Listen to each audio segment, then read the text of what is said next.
திருவள்ளுவரின் வழியில் வாழ்ந்து வாழ்வின் உன்னத நிலையினை அடைய திருக்குறளோடு நாம் என்னும் இந்த நிகழ்விலே இணைந்திருக்கின்ற உங்கள் அனைவருக்கும் முதற்கண் வணக்கம்.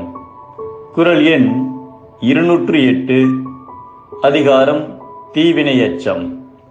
ஒரு காட்டில் கழுதையும் நரியும் நட்பு கொண்டு நண்பர்களாயின. ஏதாவது ஒரு ஆபத்து வந்தால் ஒன்றுக்கொன்று துணையாக இருக்க வேண்டும் என்று ஒப்பந்தம் செய்து கொண்டன. ஒரு நாள் சிங்கம் ஒன்று அவை இரண்டையும் வேட்டையாட துரத்தியது. அதனால் இரண்டும் ஓடி தப்பித்துக் கொண்டன. ஆனால் சிங்கம் அந்த பகுதியிலேயே சுற்றி கொண்டிருந்தது. என்றைக்காவது ஒரு நாள் சிங்கம் தன்னை வேட்டையாடி கொன்றுவிடும் என்பதை உணர்ந்து கொண்ட நரி கழுதையை சிங்கத்திடம் காட்டிக் கொடுத்துவிட்டு தான் மட்டும் உயிர் பிழைத்துவிட தீர்மானித்தது.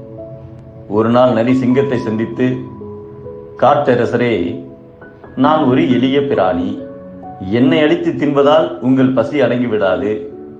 என் நண்பனாக கொழுத்த கழுதை ஒன்று இருக்கிறது. அதை உனக்கு பிடித்து தருகிறேன். எனக்கு தொந்தரவு ஏதும் தராமல் விட்டுவிட வேண்டும் என்று நரி கேட்டுக்கொண்டது. சிங்கமும் நரியின் யோசனைக்கு ஒப்புக்கொண்டது. அதன் பிறகு நரி தன் நண்பனான கழுதையிடம் சென்று, சிங்கம் இந்த பகுதியை விட்டு ஓடிவிட்டதாக தெரிகிறது. இனி நாம் தாராளமாக நடமாடலாம் என்று கூறி அழைத்துச் சென்றது. வழியில் ஒரு பெரிய பள்ளம் இருந்தது. ஆனால் செடி கொடிகள் அதை மறைத்திருந்தன. அங்கு பள்ளம் இருப்பது நரிக்கு தெரியும். நரி தந்திரமாக கழுதையை அந்த பக்கமாக அழைத்துச் சென்று குழியில் விழச் செய்து விட்டது. உடனே நரி சிங்கத்திடம் ஓடிச் சென்று, கழுதையை குழிக்குள் விழச் செய்து விட்டேன். குழிக்குள் இறங்கி கழுதை அடித்து உண்ணுங்கள் என்று கூறியது. அதை கேட்ட சிங்கம் சிரித்துக்கொண்டே, கழுதை எனக்கு நாளை உணவுக்காக இருக்கட்டும்.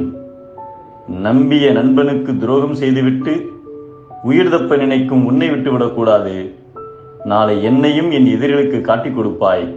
அதனால் இன்றே உன்னை கொன்று தின்று விடுகிறேன் என்று சொல்லி அதை அடித்து கொன்றது. ஒருவருடைய நிழல் தொடர்ந்து வந்து காலடியில் தங்கியிருப்பதைப் போல பிறருக்கு தீமை செய்தவர்களை அத்தீமை தொடர்ந்து வந்து அழிக்கும் என்பதை, தீயவை செய்தார் கெடுதல் நிழல் தன்னை வீயா அடி உறைந்தற்று என்கிறார் நம் தெய்வப்புலவர் திருவள்ளுவர். தீயதை நினைத்தால் அழிவு, நல்லதை செய்தால் உயர்வு.